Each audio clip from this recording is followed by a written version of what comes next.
Parte 1. Iniciación a la gran diosa madre y restaura tu conexión mágica con las fuerzas de la naturaleza.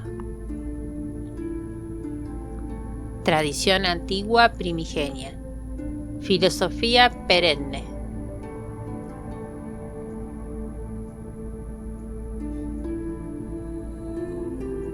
¿Qué es la magia antigua? La palabra magia proviene del latín magim, que significa alta sabiduría, por lo que los magos fueron considerados los sabios de su comunidad en tiempos antiguos. Dicha sabiduría la obtenían de observar su entorno, escuchar las voces de los espíritus de la naturaleza y trabajar en su crecimiento personal. Por lo tanto, la magia es la ciencia tradicional de los secretos de la naturaleza. Es el arte de aprender a reconocer estos elementos de cambio, los patrones naturales de flujo y reflujo, los tiempos de progreso o de quedarse quieto y retirarse. La magia nos enseña a determinar de qué manera fluyen las mareas de la naturaleza, para ver en qué nivel corren y lo que pueden ofrecernos a cada uno en ese momento. La magia es aprender a armonizarse con las fuerzas de la naturaleza y la comprensión de cómo fluyen a través de tu vida para aprovechar sus energías. Por medio de esta ciencia, el iniciado en los misterios de la magia puede operar sobrehumanamente a través de la alianza con las fuerzas y espíritus naturales y del universo, es decir, de una manera que no está al alcance de los demás hombres no iniciados. Al iniciado en la magia le son indispensables 4 cosas: una inteligencia esclarecida por el estudio, una audacia sin límites, una voluntad inquebrantable y una discreción que no pueda corromperse o enervarse por nada.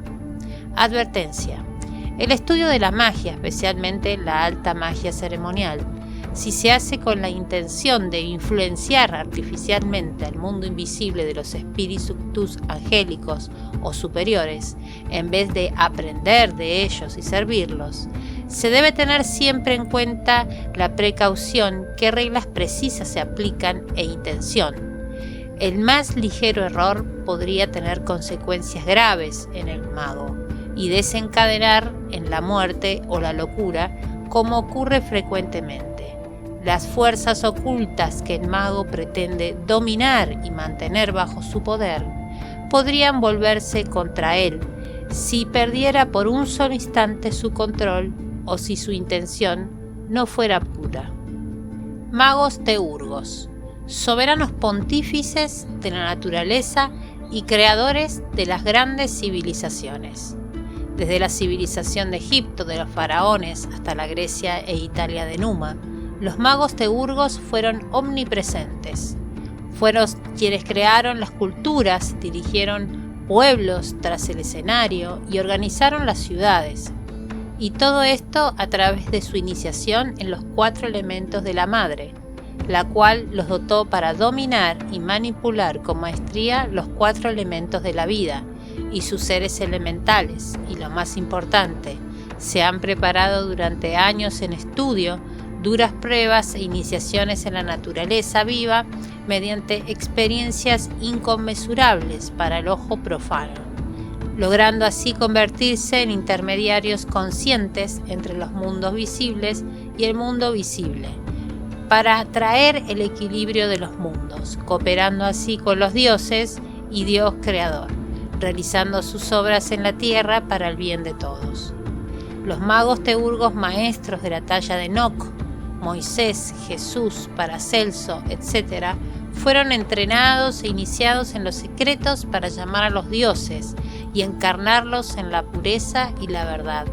Pero sobre todo fueron entrenados e iniciados en la naturaleza viva de la escuela de la madre, para regenerar sus 4 cuerpos, sus 4 elementos elementales y sus 5 sentidos más sutiles, para redescubrirse a sí mismos y aprender a hablar y vivir con el alma, recuperar el lenguaje perdido universal, es decir, redescubrir la divinidad dentro de ellos. Este es el camino universal y desde el comienzo de los tiempos para hacer florecer la divinidad que los líderes de las religiones usurpadas han robado y escondido. Los 4 elementos según los filósofos griegos clásicos y los sólidos platónicos. Los filósofos Pitágoras, Platón y Aristóteles indican que los fenómenos de la vida se reducen a las manifestaciones de los 4 elementos y que a través de la fuerza de naturaleza realiza su obra de creación y destrucción por medio de estos principios vitales. Para Aristóteles, el éter o quinto elemento es la quinta esencia, razonando que el fuego, la tierra, el agua y el aire eran terrenales y corruptibles, y que las estrellas no podían estar hechas de ninguno de estos elementos, sino de uno diferente, inmutable, de una substancia celestial.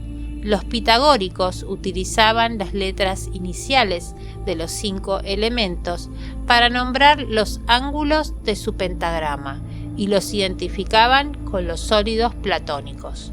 Así se manifiesta el orden del cuaternario en la naturaleza y en las distintas etapas de la vida humana: invierno, primavera, verano y otoño, de la medianoche a la aurora, de la aurora al mediodía, del mediodía al ocaso y de este a la medianoche, la infancia, juventud, madurez y vejez.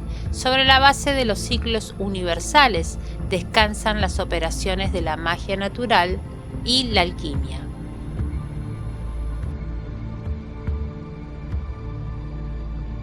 Las pruebas de los elementos hacia los magos teurgos. Los elementos están asociados a las pruebas preliminares que el mago debe vencer para lograr la iniciación simbólica que da inicio al cambio de conciencia como resultado de una vivencia interior. En la primera prueba se vence al elemento tierra y se dirige el mago luego hacia la búsqueda de la luz. Prosigue el mago con las otras 3 pruebas, con las que culmina su purificación o catarsis, en el más puro sentido alquímico. Dicha purificación se realiza por medio de los elementos. La prueba del aire limpia y libera la mente de los errores de apreciación relacionados con el conocimiento. La prueba purificación por el agua despoja el alma de la pesadez, de las pasiones imperiosas y exigentes. Con ello, adquiere mayor lucidez para darse cuenta de que ningún apego, ni opinión y creencia pueden compararse a la verdad liberadora. Y la prueba del fuego le permite al recipiendario realizar el íntimo contacto con la esencia, con lo más interno y profundo de su ser.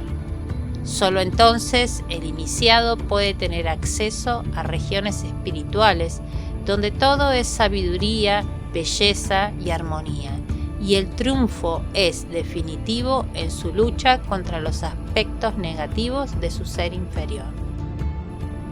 Los elementales o espíritus de la naturaleza. Los 4 elementos de la naturaleza, tierra, fuego, agua y aire, son la condensación de 4 clases de éter. Estas 4 variedades de éter están densamente pobladas por innumerables seres elementales. Las salamandras viven en el fuego, las sílfides en el aire y los vientos, las ondinas y nereidas en las aguas y los gnomos y pigmeos en la tierra.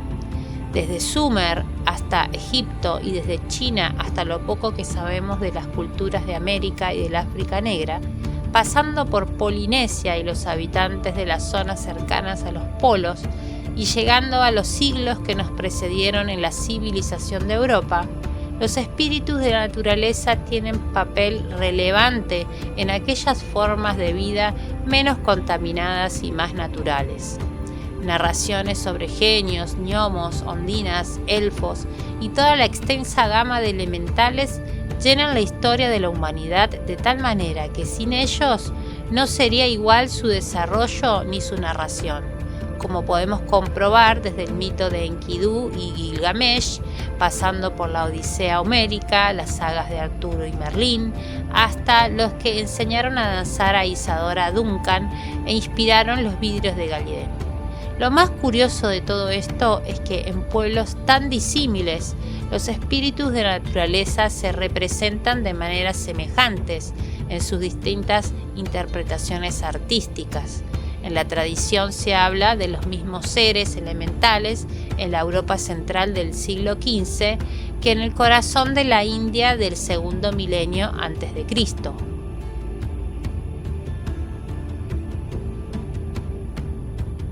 Si tenemos en cuenta que muchos de estos grupos humanos no se conocían ni se sospechaban su mutua existencia, el que hayan tenido tantos puntos de coincidencia en la descripción de los elementales nos lleva a márgenes que rebasan toda posible casualidad.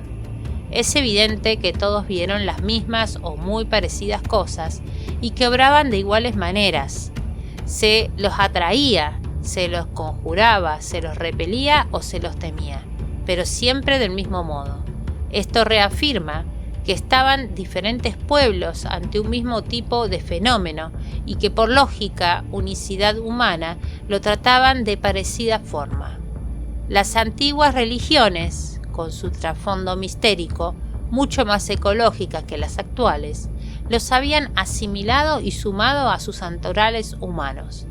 Eran regentes de fuentes y montañas, de ríos y caminos. Los espíritus de la naturaleza mantenían relaciones y comercios físicos y psíquicos con los humanos. Hoy los artificios han reemplazado en buena medida la relación entre los humanos y los elementales. Tan solo en zonas en donde la actual civilización materialista no ha llegado, los contactos se mantienen, aunque de manera precaria. Si pensamos que las máquinas, los fragores, las contaminaciones y las grandes aglomeraciones caóticas de gente los aterrorizan y los destruyen, no es fácil deducir que hemos alejado de nosotros el encanto de aquel viejo pacto que teníamos con los elementales. Pero si bien en niveles mucho más humildes que en la antigüedad, los elementales siguen en contacto con los humanos. Los poderes de los magos naturales teurgos.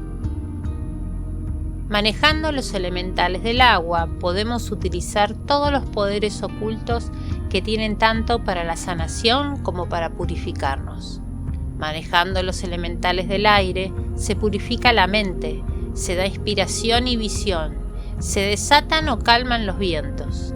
Si se tiene poder sobre los elementales de la tierra, se posee la clave de la transmutación y el poder de descubrir los tesoros de la naturaleza y los archivos de la magia. El mago que puede mandar a los elementales del fuego puede ser un fuego de purificación o un fuego destructor. ¿Qué es y para qué sirven las iniciaciones en los misterios de la tradición antigua? Las formaciones mistéricas son la educación del humano, que permiten el despertar de su conciencia para redescubrir la verdadera naturaleza de su ser. Constituyen una búsqueda interior para descubrirse a uno mismo y aprender a hablar y vivir con el alma, recuperar el lenguaje universal perdido. Se trata de armonizar la relación del humano con la tierra, el agua, el aire y el fuego, durante la iniciación de los 4 cuerpos y la reconstitución del tacto, el gusto, el olfato, el oído y la vista en el marco de la segunda iniciación de los 5 sentidos. En la tercera iniciación, despertar la serpiente sabia, y si siente el llamado el mago, en la cuarta iniciación, sellar un pacto o alianza con el santo ángel de la guarda. Las iniciaciones sagradas permiten al humano redescubrir la divinidad dentro de él. Para lograr este objetivo y desde tiempos inmemoriales, se realiza un retiro espiritual en el templo de la naturaleza para reformar sus 4 cuerpos relacionados con los elementos, cuerpo de tierra, agua, aire y fuego, y o purificar sus 5 sentidos sutiles que les permitirá conectarse con los mundos sutiles e influencias, inteligencias, fuerzas más sutiles y superiores. ¿Qué es la tradición antigua madre en la cual serás iniciado?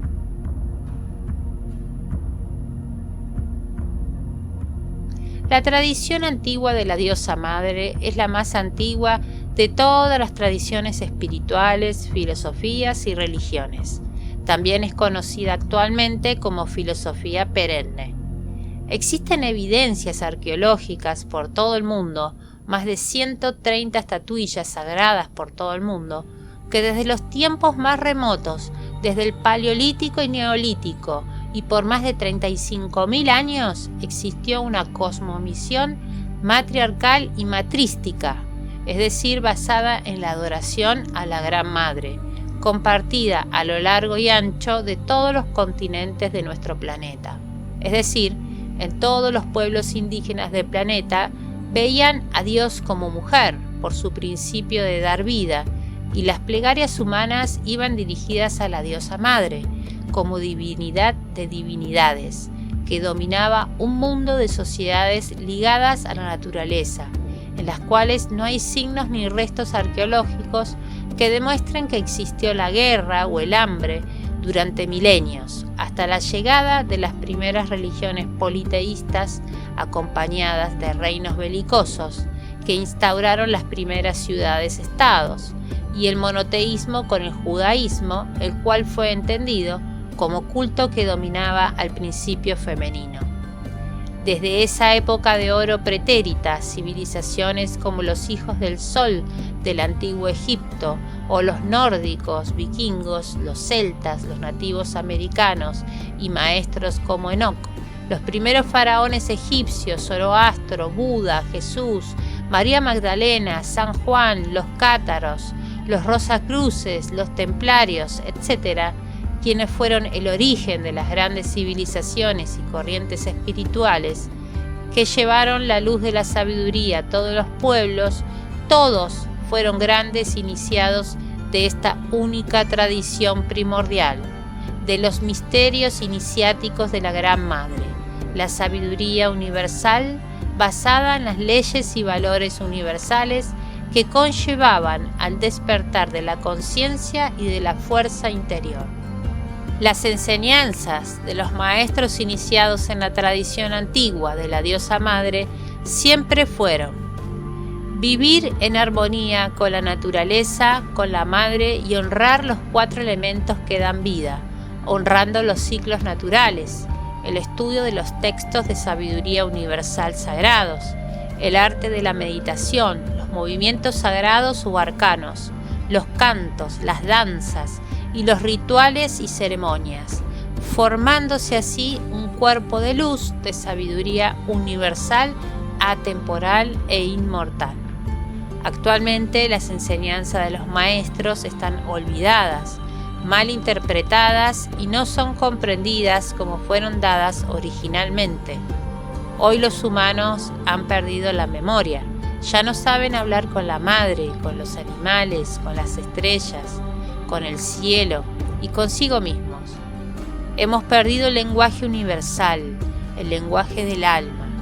Al perder la memoria de hablar con madre y sus reinos por falta de la transmisión de sus enseñanzas e iniciaciones, las enseñanzas de los maestros fueron usurpadas y despojadas del alma por las religiones y logias corruptas y sedientas de poder.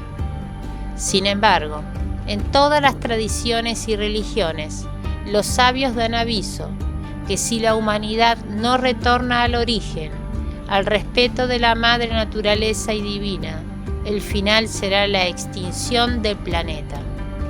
Está predicho que luego del desastre del Apocalipsis, saldría un remanente de entre todos los pueblos, países, razas, tradiciones y religiones sobrevivientes que volverían a la escuela de la madre. En humildad vendrían a restaurar el planeta siguiendo la sabiduría universal y las iniciaciones de la madre como única forma de supervivencia y de traer la paz al mundo. En la escuela de la Madre Divina queremos que la memoria y transmisión de las enseñanzas e iniciaciones de los misterios de la vida de la Gran Madre permanezca y sea transmitida a las generaciones futuras.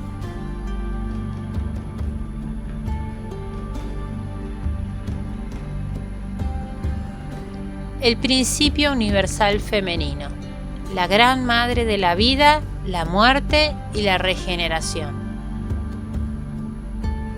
El principio femenino de la naturaleza podría definirse como toda energía receptora capaz de acoger en su seno la germinación de cualquier forma de vida.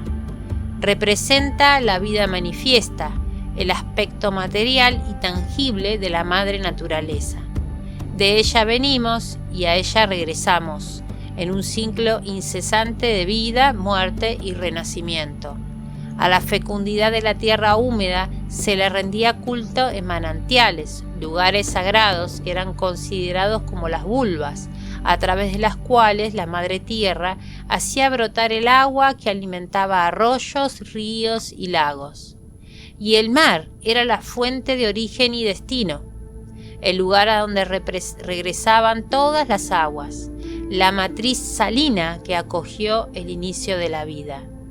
De este modo, la importancia del principio femenino como dador de vida tanto en la naturaleza como en las culturas humanas, desembocó en el nacimiento de la mitología como una forma de explicar en un sentido simbólico y sagrado el funcionamiento del universo. Este saber se transmitía a través de arquetipos, mediante los cuales la psique podía comprender o expresar ideas y conceptos por medio de símbolos e imágenes que los representaban. Entre dichos arquetipos sagrados, el más antiguo y relevante fue el que representaba a la totalidad de la naturaleza a través de la imagen de una gran madre. Toda esta concepción simbólica y sagrada de la realidad tuvo como vehículo de expresión principal el arte, cuya manifestación más antigua y significativa, el arquetipo de la diosa, quedó plasmada en las estatuillas femeninas que conocemos comúnmente con el nombre de las Venus paleolíticas, como la Venus paleolítica de Hohlfels, que es la más antigua y data de 35.000 años antes de Cristo, como ha quedado demostrado en los trabajos de investigación llevados a cabo por arqueólogos como James Mellard o Marija Gimbutas. La Mari, la gran madre del inframundo.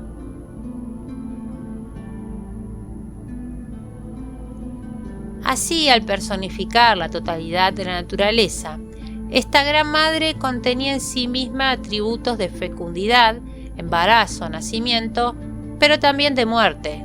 Eran diosas rígidas talladas en hueso. Podían representar la vida vegetal o podían aparecer en forma de diversos animales, en relación a ideas o conceptos determinados.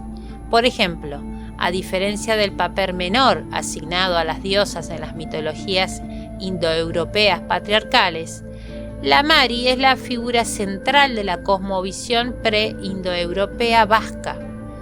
Todos los demás seres y divinidades están supeditados a ella.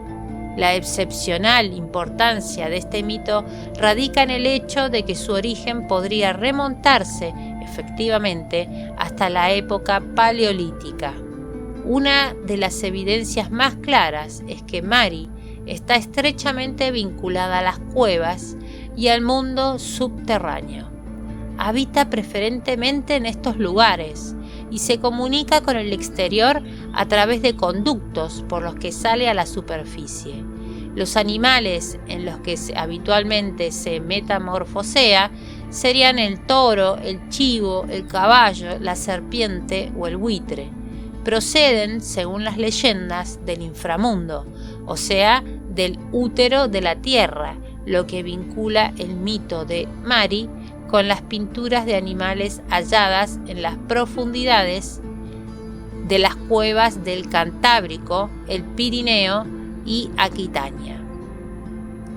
Pero además, la Mari también puede aparecer de otras muy diferentes formas, como un fenómeno atmosférico, como tormenta, como viento, como una sacerdotisa o una sorchín, vinculada a espacios sagrados determinados, como manantiales, cuevas o montañas, como un árbol, como una roca. El sentido de estas metamorfosis y de su multiaparencia está en el hecho de que Mari no es ajena a la creación, como los trascendentes dioses indoeuropeos y semitas, sino que ella misma es la creación por inmanencia y por lo tanto todos los seres y fenómenos naturales no son más que distintas expresiones de una misma realidad, la Mari.